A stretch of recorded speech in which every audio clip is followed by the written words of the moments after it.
G'day guys, welcome back to Mango Invest. In this video, we're going to have a deeper diver into KeyCorp Bank, which is a major regional bank within the United States. I'm always trying to add more dividend stocks within the portfolio. So this is another one that I sort of stumbled across that has a dividend yield of 6.81%, which is fairly high for a bank.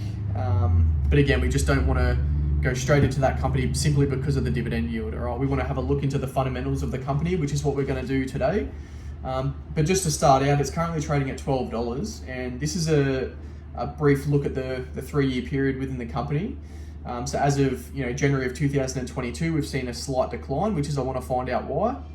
And then more importantly, in the year just previously on the 6th of Feb of 2023, we've seen that very steep decline.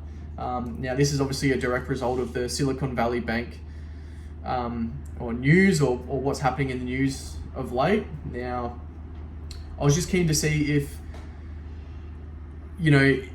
are people just panic selling with KeyCorp because of Silicon Valley, or is there an actually underlying issue within the fundamentals of the company? So that's what we're going to talk about today. So I've recently just got onto macrotrends.com, which is an awesome tool you can use to see the financials of the company and other stock data, which seems to be the most accurate.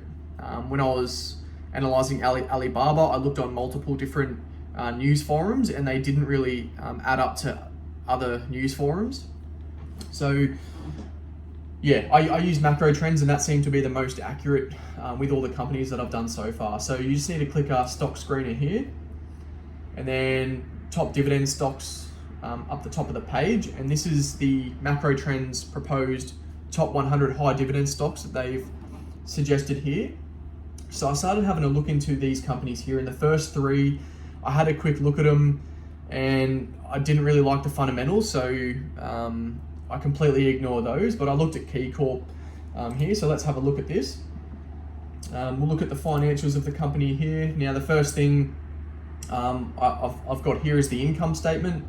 Now, as you can see, the revenue, what I try to look here is, from 2018, every single year, do we see an increase in the revenue? And so far, there's not too much of an increase, but it seems fairly stable. Last couple of years, it has increased a little bit. It's not overly promising, but at least it's stable. All right, so I'm going to move straight onto the balance sheet now. The first thing I look at here is the cash on hand within the company. Now, back in 2016 to 2019, the cash positions remained fairly stable, from 4 billion to 5 billion, back down to 3 billion, etc. But then most recently in 2020 to 2021, they've upped their cash considerably to 18 billion and then back down to 12 billion. But then in the last year, they've now gone back down to $4 billion worth of cash, which is what I think that initial decline in the market was back in 2022. See that initial decline? That's what I think that is the decline of the cash position potentially. But again, if you've got more data on this, please let me know in the comments below. But yeah, so when you think about it, the cash position isn't too bad. So I straight away look at the total assets on hand compared to the liabilities. So the assets outweigh the liabilities, not by much though. I generally like to see a little bit more spread between the two.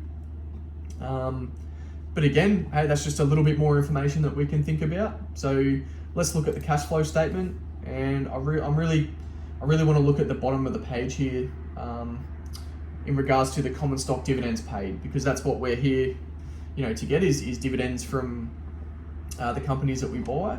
Now, all I can see here from 2016 all the way up to 2022 is a consistent increase in the dividend. So as you can see here, it started at 656 million.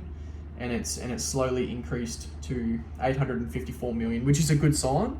Now, I wanted to look on Seeking Alpha just to double check how their dividends are looking. So starting off here, it's saying, yep, we've still got the 6.80% dividend yield. We'll click the dividend history tab here. Now, this was very interesting. So KeyCorp Bank has been paying a dividend consistently for 28 years, okay, without fail. Now, what's good about this is every single year for the most recent 12 years, they've actually increased that dividend a considerable amount. So here's a quick little graph of, you know, the quarterly dividends that they've been paying, and you can start to see that slowly, or those dividends slowly increasing over time. But let's click the dividends growth tab so we can look into this a little bit more. So back down here, as you can see, down to the 2008 area here, that's when, you know, the financial crisis struck the US and the world. And then so you can see that they've actually decreased their dividend 3 years straight a considerable amount. So 31%, minus 90%, and then minus 56%. So what that tells me is, you know, they've done it in the past. So if we were to come up to another recession in the future, they're more than likely going to reduce their dividend to save that cash on hand. But starting from 2011 all the way to 2022 to now,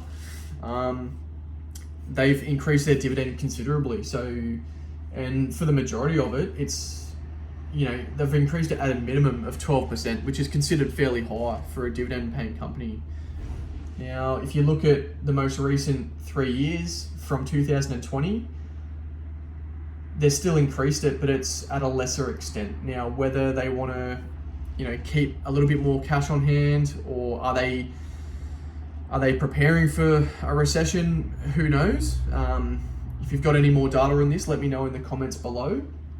But I mean, like, my analysis so far is that, like, given their dividend history and their financials so far, like, their financials seem to be, you know, fairly stable when you look at it. There's nothing really too alarming here, if you ask me at first glance.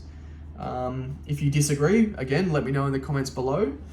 So we're looking at the basic financials here. It looks all fairly good. And then we look at the past 12 years of, you know, dividend growth within the company.